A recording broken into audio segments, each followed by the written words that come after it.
सलाम and welcome to developer times. आप सबका खुशामदीद कहता हूँ हमारे इस सी प्रोग्रामिंग कंप्लीट सीरीज़ के अंदर, जिसके अंदर हमने लास्ट टाइम बात की थी वेरिएबल्स के बाद थोड़ा सा डेटा टाइप्स को देखा था।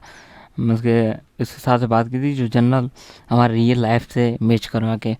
नाउ अब हम बात करेंगे प्योर कोडिंग के ऊपर। हम कोड करेंगे। हमारा लास्ट टाइम मैंने ये सारा आपको समझाया था डेटा टाइप्स की वीडियो के अंदर। शायद अगर आपने वो नहीं देखी है तो मज़ीद आपसे रिक्वेस्ट है कि आप वो पहले जाकर विज़िट करें, उसके बाद इस वीडियो के ऊपर आ जाएं। नाउ इस सारी चीज़ को मैं काट देता हूँ। काटने से बेहतर है तो हमने कमेंट्स पढ़े थे, कमेंट्स का यूज़ कर देते हैं यहाँ से लेकर यहाँ तक। नाउ ये हमारे पास हो गया। अब हम क्या कर रहे थे, डेटा टाइप्स की। अब डेटा टाइप हमने लास्ट टाइम क्या पढ़ा था, लास्ट 2 वीडियोस के अंदर पहले बात की थी वेरिएबल्स और उसके बाद डेटा टाइप्स। अब वेरिएबल्स वही चेंजेबल और हम इसे temporary holding memory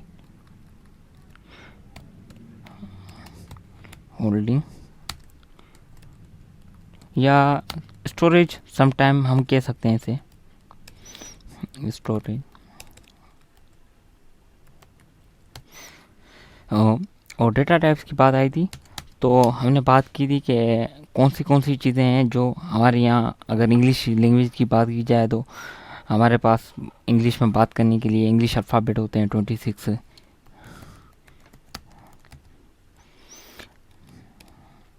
English character होते हैं 26 हमारे पास।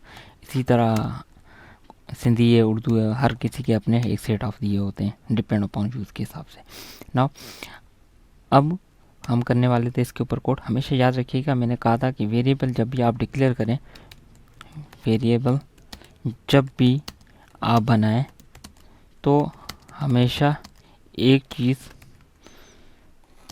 के वैसे दो तीन चीज़ें कर देते हैं कि आप जो है मीनिंग फुल जो है नाम दीजिएगा उसे, और उसके अलावा फुल नेम होना चाहिए उसका। और उसके अलावा हमेशा कभी भी आपका नंबर से स्टार्ट ना हो। थर्ड चीज़, एक और स्पेशल सिंबल भी नहीं होना चाहिए और मीनिंगफुल नाम होना चाहिए, और केस सेंसिटिविटी का भी हमें खास ध्यान रखना होता है। और एक और चीज़, अगर आपको ये चीज़ें नहीं पता तो मैंने पिछली वीडियो के अंदर बताई हैं। अब इसको मैं थोड़ा सा प्रोग्राम करने से पहले थोड़ा सा समराइज़ करके बता रहा हूँ। डेटा टाइप्स की बात की थी हमने, तो डेटा टाइप्स के अंदर हमने इंटीजर पढ़ा था, हमने, और हमने कैरेक्टर पढ़ा था, और उसके अलावा हमने फ्लोट भी पढ़ा था। और हमने वैसे ये 3 बेसिक थी, बाकी इसके अलावा भी होती है मैंने बताया था, लेकिन हमने सिर्फ ये 3 बेसिक पढ़ी थी। और अब इसके ऊपर काम करते हैं। तो ना हम कोड कर रहे हैं, तो कोड के अंदर क्या होता है, मैंने कहा था वेरिएबल जब भी बनाए पहले कंप्यूटर को बताना पड़ता है कि आप कौन सी चीज़ बना रहे हो, कौन सी चीज़ क्या कर रहे हो, कौन सी चीज़ स्टोर करवा रहे हो। तो मैं कंप्यूटर को बता रहा हूँ कि मुझे जो है एक इंटीजर वैल्यू, तो वो चाहिए, उस इंटीजर वैल्यू में दूंगा। अब उसका मीनिंगफुल नाम होना चाहिए। मैं कह देता हूँ पॉकेट मनी। और पॉकेट मनी कितनी, 10 रुपये। पॉकेट मनी कितनी, 10 रुपये। अब देखें आप इसके अंदर के इंटीजर मतलब कि डेटा टाइप बताया गया, उसका एक वेरिएबल बनाया पॉकेट मनी, जिससे उसकी आइडेंटिफिकेशन हो जाए, तो उससे पता पड़ा कि पॉकेट मनी 10 रुपये। हम इसे ऐसे कहते हैं, ये हमारा डेटा टाइप्स है, ये हमारा वेरिएबल है, उसको वैल्यू असाइन की गई कितनी, 10। नाउ अब इसको हम प्रिंट करवाते हैं। प्रिंट एफ योर पॉकेट कितनी है आपके पास, वो इस जगह पर मैं चाहता हूँ। नाउ इसको पहले मैं सारों को नीचे भेजकर या इसी जगह पर कमेंट्स के अंदर डाल देता हूँ। अगर शायद किसी को इरिटेटिव भी हो जाती है कि भाई इतने सारे कोड जो है, तो मैं ऐसे करता हूँ, इससे मिटा देता हूँ। ये इसे यहाँ से मिटा देता हूँ, इसको पूरा यहाँ से लेकर मिटा देता हूँ। अब हमारे पास हमने क्या किया, इंटीजर पॉकेट मनी कितनी 10, और अब पूछ रहा है प्रिंटफ के अंदर बताना है कि पॉकेट मनी कितनी है उसकी। और इस प्रोग्राम को कंपाइल रन करते हैं। देखें इसे कह रहा है कि सेव करो, तो हम जाकर यहाँ पर इसे एक नाम दे देते हैं, जिससे हम कह देते हैं वेरिएबल एंड स्लैश देकर डेटा टाइप्स। नाउ सी पर क्लिक किया मैंने, डॉट सी एक्सटेंशन, सेव पर क्लिक किया मैंने। नाउ ये हो गया। अभी तो कुछ भी नज़र नहीं आ रहा। क्यों नहीं नज़र आ रहा भाई? इतना तो दिखाना चाहिए ना कि भाई योर पॉकेट मनी। फिर से कंपाइल रन करते हैं। ये हमारे पास प्रिंट एफ के अंदर जो स्टेटमेंट है वो दिखानी चाहिए। हाँ, आ गया हमारे पास योर पॉकेट मनी। अब हमें ये जो हमने हमारे एडिटर विंडो के अंदर जो हमारे प्रोग्राम में हमने जो लिखी है वो वैल्यू मुझे यहाँ पर चाहिए। तो मुझे क्या करना पड़ेगा, सिंपल जिस जगह पर मुझे वो वैल्यू चाहिए वहाँ पर देकर %d लगाना पड़ेगा। क्या लगाना पड़ेगा, %d। अब %d से क्या होता है कि उस जगह पर वैल्यू आ जाती है नंबर की। %d वहाँ यूज़ करेंगे जहाँ पर हम इंटीजर वैल्यू चाहते हैं। इसे %d जहाँ हमने यूज़ किया है, इसे हम कन्वर्जन हमारा कन्वर्जन स्पेसिफायर भी कहते हैं, कन्वर्जन स्पेसिफायर। मीन्स कि जिस जगह पर मैं वैल्यू देखना चाहता हूँ उस कंडीशन में जहाँ इंटीजर वैल्यू होगी। अदरवाइज़ दूसरी कोई वैल्यू होगी तो आगे चल के मैं उसका भी बता रहा हूँ कि कैसे हम उसे देख सकते हैं। पॉकेट मनी कितनी, %d। इस जगह पर कंपाइलर कहीं और से वैल्यू लेकर आएगा। इस जगह पर हम चला के देखेंगे इस लेवल के ऊपर, तो हमारे पास गार्बेज वैल्यू आएगी। पहले इसको कमेंट्स में कर देता हूँ, कंपाइल एंड रन। कोई भी गार्बेज वैल्यू लेकर आएगा। 33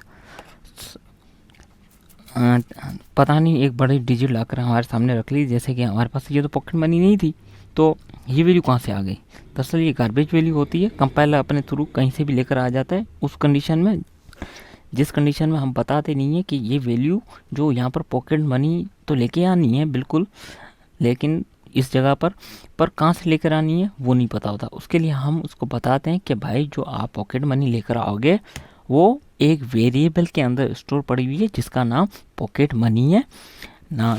उस वेरिएबल का हम यहाँ पर बताएंगे। ऑटोमेटिक ये जो है ना सेंस करेगा कि जो %d जो पहला दिया हुआ है, आगे चल के मैं और दिखाऊंगा आपको। यहाँ पर %d जहाँ पर है वहाँ पर मुझे कुछ चीज़ डिस्प्ले करानी है। वो कहाँ से लेकर आनी है, पॉकेट मनी नाम के वेरिएबल से। पॉकेट मनी नाम का जो वेरिएबल है ये अभी टेम्परेरी स्टोर करके बैठा है एक डेटा, कौन सा, 10 नंबर, जो उसे एलोकेट किया गया है, मतलब 10 रुपये। नाउ इस जगह पर मैं जाके कह देता हूँ पॉकेट मनी। अब हमारे पास ये तो आ गई। हाँ, एक और चीज़, अब इस जगह पर कंपाइल रन करते हैं। देखें हमारे पास क्या आ गया, as it is your pocket money is 10 आ गई। देखें कि कैसे हमने एक डेटा टाइप बताया इंटीजर, उसको एक वेरिएबल असाइन किए, वेरिएबल उसका एक बनाया हमने और उसको एक वैल्यू असाइन कर दी 10 रुपये, और फाइनल में हमने प्रिंट एफ के थ्रू उसे डिस्प्ले करवा दिया कि आपकी जो पॉकेट मनी है वो 10 है। नाउ एक और चीज़ आपको बताता चलूँ कि अगर 2, 3, 4 वेरिएबल आ जाएं तो कैसे उसे डील करते हैं। नाउ एक और मैं वेरिएबल बनाता हूँ इंटीजर शॉपिंग, और शॉपिंग को कर देते हैं मैं 100 रुपीज़। नाउ अब हमारे पास ये शॉपिंग के लिए आ गए। एक और चीज़ कर देता हूँ मैं कि हम कह देते हैं लैपटॉप प्राइस कितनी, 200 रुपीज़। ठीक है, एक और चीज़ मैं कर देता हूँ इंटीजर बुक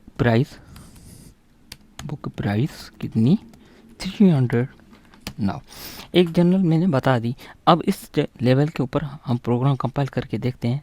कंपाइल रन पर मैंने क्लिक किया तो नाउ हमारे पास जो पॉकेट मनी 10 नाम की जो प्रिंट एफ के अंदर जो स्ट्रीम डिस्प्ले में दी हुई थी, प्रिंट एफ भी मैंने आपको एक लाइन उसकी बताई है, कहाँ से हो रहा है, क्या हो रहा है, इसका काम क्या है। देखें तो इसने हमें पॉकेट मनी खाली 10 डिस्प्ले करवा दी। लेकिन अब मैं चाहता हूँ ये सारी चीज़ें मेरे पास आए। अब उसके लिए हम क्या करेंगे, सिंपल सी एक चीज़ कर देते हैं, इसको सारे को कॉपी करने के पहले एक छोटा सा प्रिंटफ लिखते हैं, इसके अंदर 2 ब्रैकेट्स, एक ये हमारा जो स्टैंडर्ड होता है उसको ही कॉपी कर देता हूँ, कंट्रोल C, और उसको नीचे जाके मैं 2 दफ़ा, एक दफ़ा शॉपिंग के लिए, एक लैपटॉप प्राइस के लिए, तीसरी दफ़ा हमारे पास बुक की प्राइस के लिए। अब क्या कर रहे हैं हम मुझे शॉपिंग के पैसे, अब यहाँ पर जाकर ओ शॉपिंग, ठीक है। एक और चीज़ हमारे पास होती है लैपटॉप प्राइस, ठीक है। एक और थी, इस हमारे पास थी बुक प्राइस। नाउ ये सारी चीज़ें आ गई हमारे पास, लेकिन इसके सामने मैं जो अमाउंट जो मैंने ऊपर डिक्लेयर किया है वो भी देखना चाहता हूँ कि क्या मैंने डिक्लेयर किया है। तो सिंपली वही हम करेंगे %D। अब देखें %D तो अगर मैं यहाँ पर दूँ, इससे क्या मैं रीडेबिलिटी अच्छी कर रहा हूँ, वैसे इसके देने से कोई फ़र्क नहीं पड़ रहा, इससे आपके प्रोग्राम की रीडेबिलिटी अच्छी हो जाएगी। इसको मैं हटा के भी दिखाता हूँ आपको, %D। अब इस लेवल पे चलाते हैं तो क्या होगा, एम पास करके सोचिए क्या वैल्यू आएगी, गार्बेज वैल्यू। गार्बेज वैल्यू क्या होती है कि किसी भी जगह से कंपाइलर अपने सेल्फ जो भी वैल्यू से आज चढ़ जाएगी, जब मेमोरी के अंदर पड़ी होगी वो लेकर आ जाएगा, क्योंकि अभी उसकी कोई पर्टिकुलर एड्रेस नहीं दी कि कहाँ से भाई लेकर आनी है। कंपाइलर रन पर क्लिक करते हैं, देखें हमारे पास जो थी पॉकेट मनी वो 10 रुपये, शॉपिंग आ गया, लेकिन पता नहीं नेगेटिव कोई वैल्यू लेकर आ गया, लैपटॉप की प्राइस भी कहीं और नेगेटिव वैल्यू लेकर आ गया, इसी तरह सारी वैल्यू गार्बेज लेकर आ गया है। तो अभी इसे क्लोज करते हैं और हम बता दें कि भाई जो शॉपिंग वाली वैल्यू है वो कहाँ से लेकर आओ, शॉपिंग नाम का वेरिएबल पड़ा हुआ है ऊपर। अगर यहाँ पर आपने गलत वेरिएबल दिया तो नहीं आएगा। नाउ अब हम डायरेक्ट इसको थोड़ा शॉर्ट करके मैं लिख रहा हूँ, लैपटॉप मज़ीद डी पे नहीं जा रहा, आगे चल के मैं आपको बताता हूँ। बुक क्या हो जाता है कीबोर्ड तो भाई हवाई जहाज़ कभी तो मेरे से भी ज़्यादा तेज़ निकल जाता है। और बुक प्राइस, अब इस लेवल के अंदर हम चला के देखते हैं तो जो नाउ अब हमारा आउटपुट देखते हैं भाई, your pocket money 10, shopping 100, laptop price 200 and book price 300 as it is जो ऊपर हमने डिक्लेयर की थी।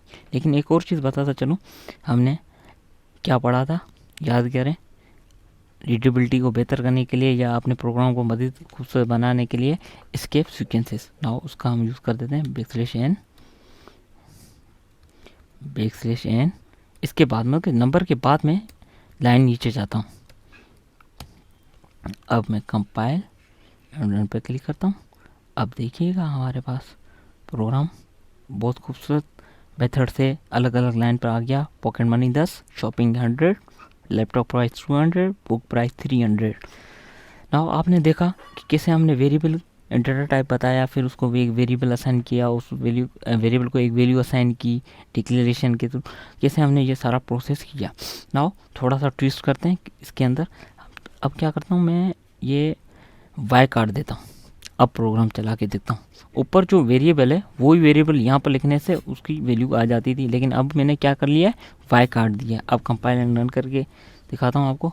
भाई कह रहा है कि इसके अंदर पॉकेट नाम की MONE पड़ा हुआ है, वाई नहीं है, ये कौन सी चीज़ है, कहाँ से आ रही है बताओ सही। इस वजह से उसने एरर जनरेट कराई। दरअसल ये आपके काम है, आपको खुद प्रैक्टिस के थ्रू पता पड़ेंगी। अगर ना समझ में आती है तो आप मुझे कमेंट बॉक्स में या फेसबुक में मैसेज करके भी पूछ सकते हैं। दरअसल ये आपको प्रैक्टिस करनी चाहिए, जो मैं आपको बता रहा हूँ कि इस तरीके से होती है। एक और चीज़ आपको बताता चलूँ कि अभी जो हमने जो बात की वेरिएबल की, वेरिएबल पर इस लेवल के ऊपर मैं इसको वेरिएबल नहीं कहूँगा, बहुत सारे लोग कहेंगे, लेकिन मैं इसे वेरिएबल नहीं कहूँगा इस लेवल के ऊपर। क्यों नहीं कहूँगा इसको वेरिएबल?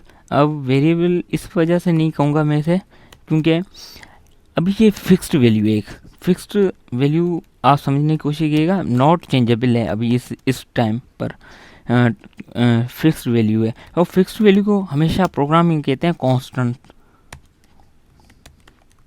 अब कांस्टेंट से क्या होता है कि जिसकी वैल्यू चेंज ना हो, क्योंकि एक दफ़ा हमने पॉकेट मनी की वैल्यू जो 10 असाइन कर दी है, अभी हम चेंज सिर्फ उस कंडीशन में कर सकते हैं यहाँ पर आकर चेंज कर लें, वैसे वैल्यू चेंज नहीं हो पा रही। यूज़र के डिपेंड, यूज़र जो है हमारा खुद बोले कि मेरी पॉकेट मनी ये है, फिर फाइनल में हमें पता है कि आपकी पॉकेट मनी ये थी। ये होता है हमारे पास, इसे हम 100% वेरिएबल में कहूँगा मेरे हिसाब से। हर किसी का अपना एक अपना पर्सपेक्टिव है, लेकिन इस लेवल के ऊपर मैं इसे कांस्टेंट कहूँगा, क्योंकि अभी जो हमने वैल्यू दी है अलोकेट कर ली है साथ में, कम जहाँ वेरिएबल बनाया है वहाँ पर हमने बता दिया इसकी वैल्यू क्या है, शॉपिंग की वैल्यू क्या है, लैपटॉप की वैल्यू क्या है। इस कंडीशन में मैं इसे कांस्टेंट कहूँगा, वेरिएबल नहीं कह सकते। बाज़ औक़ात मैंने 1-2 वीडियोस देखी थी तो इस चीज़ को भी वेरिएबल लोगों ने कहा है, ऐसा नहीं है मेरे हिसाब से, बाकी हर कोई अपने हिसाब से कह सकता है। नाउ ये छोटा सा था प्रोग्राम हमारा, लेकिन एक छोटा और करके देखते हैं। करेक्टर, करेक्टर के अंदर मैंने सिंपल आपको बात की थी, आप देखें जैसे भी करेक्टर का वर्ड लिखा या हमने इंटीजर का वर्ड लिखा तो बोल्ड हो जाता है, मीन्स कि ये ऑलरेडी बिल्टन है ऐसी चीज़ें इसके अंदर। करेक्टर के अंदर मैं कह देता हूँ, मैं अपना नाम देता हूँ, छोटा सा वेरिएबल अपना नाम का बना देता हूँ और वैल्यू असाइन कर देता हूँ ए। अब इसको मैं डिस्प्ले करवाना चाहता हूँ तो मैं सिर्फ क्या करूँगा, प्रिंट एफ, वो मैंने सेम ये नहीं दिया, प्रिंट एफ के बाद मैंने क्या किया, योर ग्रेड इज, क्या ग्रेड है भाई, पहले हमने बात क्या की थी, डी दिया था, उस कंडीशन में परसेंट के साइन से लगाकर डी दिया था, डी उस कंडीशन में हमारा इस्तेमाल होगा परसेंट डी। चलो एक और लाइन बढ़ गई, percent d in case of integer, हमारे पास percent c in case of character, और एक और चीज़ फ्लोट, आगे चल के अगले प्रोग्राम में हम फ्लोट भी करेंगे, इन case of decimal value. Now ये हमारे पास चीज़ें थी। अब मेरे पास करेक्टर, हमने एक डेटा टाइप बताया है और उसका एक वेरिएबल बनाया, उसको वैल्यू दे दी, असाइन करवा दी ए ग्रेड ए। हमेशा देखें ये स्मॉल कोटेशन में आया है, देखें डेसिमल कोई नहीं आया। आप इसी तरह के क्वेश्चन पूछेंगे तो आपके जो है लर्निंग होगी। पर्सन सी, नाउ अब पर्सन सी तो दिया, उसके बाद मुझे बताना पड़ेगा भाई ये कहाँ से लेकर आना है आपको, करेक्टर नाम के वेरिएबल से। कंपाइल एंड रन पर क्लिक करते हैं। चलो क्यों नहीं आया भाई, क्योंकि हाँ यहाँ पर ये तो मैं बता दिया कि भाई वेरिएबल का नाम बताना है, यहाँ पर KULDEEP से। कंपाइल एंड रन पर क्लिक करते हैं। यहाँ पर सेमीकोलन भूल गया मैं, कंपाइल एंड रन पे मैंने क्लिक किया। देखें your grade A, your grade is a, your pocket money 10, shopping 10, laptop price 20, book price 300। तो हमें इसको मज़ीद खूबसूरत करने के लिए बैकस्लैश हमने दे दिया। एक और चीज़ आपको पता था चलो कि आप इसके ऊपर जब तक प्रैक्टिस नहीं करेंगे तब तक नहीं सीख पाएंगे। प्रैक्टिस करें, एरर आए मसला नहीं है, एक दफ़ा नहीं 5000 दफ़ा मेरे फेसबुक पर या कमेंट बॉक्स में आप पूछ सकते हैं, मैं बेझिझक होकर जवाब दूंगा जैसे ही देखूंगा उसको। अपना ख्याल रखिएगा। अभी के लिए इतना ही, अगली वीडियो के अंदर और किसी ना किसी चीज़ के ऊपर और इसको मज़ीद डीप के अंदर देखेंगे कि कैसे काम कर रहे हैं, फ्लोट एडिशन वगैरह भी परफॉर्म करके देखेंगे 2 चीज़ों के ऊपर। नाउ हमारे चैनल लाइक करें, शेयर करें, सब्सक्राइब करें। अल्लाह हाफिज़।